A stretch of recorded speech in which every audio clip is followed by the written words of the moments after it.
మనిషి ఏ విధముగా ఉన్నా కూడా తన భక్తి విషయంలో ఏమాత్రము కూడా వ్యత్యాసములు రాకుండా ఉండుటయే ఈ స్థిరమైన హృదయం. ఒక వ్యక్తి అనేటువంటి వాడి కష్టాలు రోజు రోజుకి పెరుగుతుంటే దేవుని మీద భక్తి జీవితాన్ని కొనసాగిస్తారమ్మా? దేవుని తిట్టుకుంటారా? ఏమాత్రం లేకుండా కొనసాగించరు.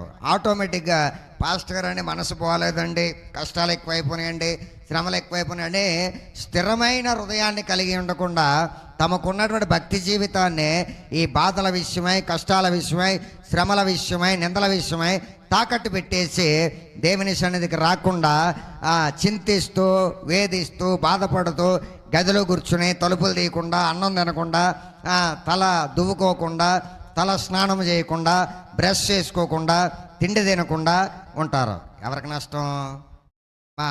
ఎవరికి నష్టం? తల స్నానం చేయకపోతే నీకే దురద వస్తుంది అమ్మా. తిండి తినకపోతే ఎవరి కడుపు మాడుతుంది?